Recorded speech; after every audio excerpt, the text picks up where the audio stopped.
understands what's happening there, he will pull it out. Yeah, exactly. It's not too hard to pull it out before you completely locked it.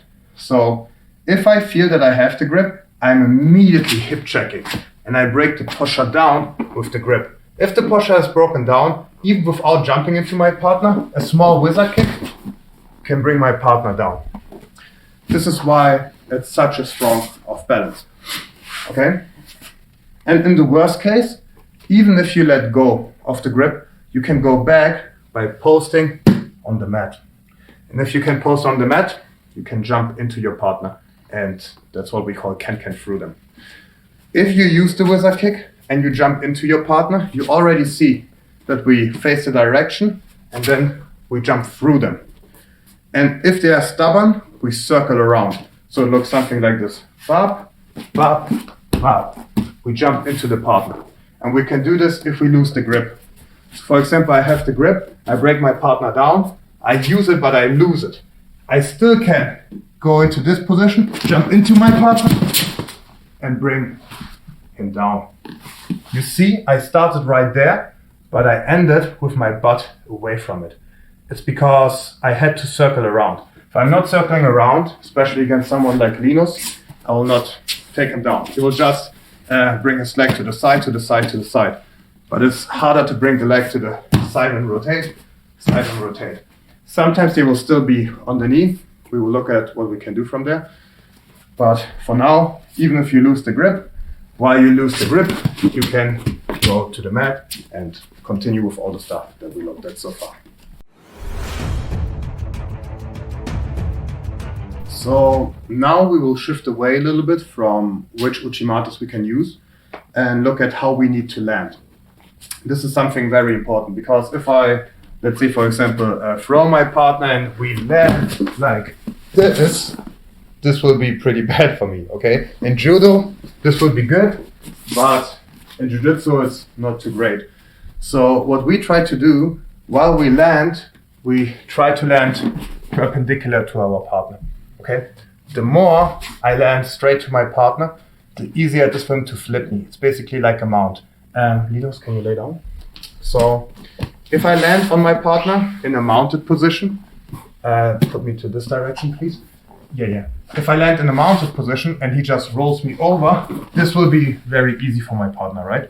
But if I land, let's say in a side control position, and he now tries to flip me over to this direction or to this direction, it's way, way harder. And we try to use the same concept. And the second concept that we use, if we land, I try to pull on the overhook. So let's say we have a half guard. I'm not landing like this. This gives him an even easier access to flip me over. Exactly. So what we do is, while we land and go perpendicular, I pull the overhook up. So I land like this. Now if he tries to move me, it's very, very difficult. So let's look at this with an uchimata. I use the hip checking version. So let's say I hip check, I unweight everything, I bring my partner down, now I pull it up. So now if he tries to move me, it will be very, very difficult. Okay, even if I land chest to chest, like this, I pull it up and I try to land perpendicular. If I land like this, it's way easier for Linus to move me over. But if I land perpendicular, now try to move me, it's very, very difficult. So please understand that the landing is as important as the throw. And you don't want to overcommit to it just so it looks good. We are not in the Judo Olympics, we are in Jiu-Jitsu. So if you hip check your partner, you bring your partner down, you want to land perpendicular, and you want to pull up the overhook. So now we talked about, I believe, how to land. And this is why I want to introduce you to the upper body dominant uchimata. This is one of my favorite uchimatas. It doesn't require a lot of leg use, okay? And the pin is easier afterwards because if you do it more with the upper body, you land a little bit more perpendicular just without even trying. And you break the posture a bit more. But this only works if you're a bit taller. If you're not too tall, it's just difficult to break the posture of your partner down, okay? if I would be smaller than Linus and I try to bring his head in front, it's difficult. But because I'm tall and I can use the wrist, I can actually break his head below his hips, and we talked about this, right?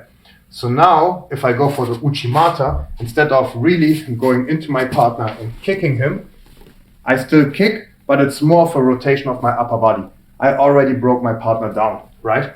So now I do all the same things, but I use more my wizard than my lower body. But you see? And now it's a way easier landing. It's maybe not as beautiful as the traditional Uchimata, but now if Linus tries to go away and escape, it will be very, very, very difficult. So one more time. And without Linus maybe.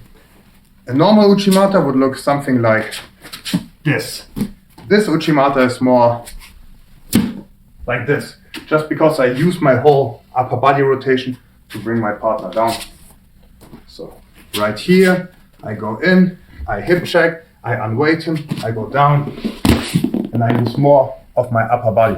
And you see the landing is completely different. If I would use my legs more, maybe my partner is flying more and I don't need to use my upper body. So I go, I hip check, I go down.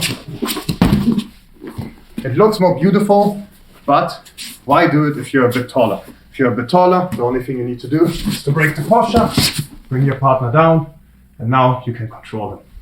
And you can pretty much vary it, how much upper body you use and how much lower body you use, depending on how tall you are, how good your wizard kick is, and how much you can break the posture of your partner. So now I believe we did everything for the Uchimata. And pick your own Uchimata, which one you want to do. Just understand that the rules, as long as they're in place, you can do all the attacks on your partner. If I encounter someone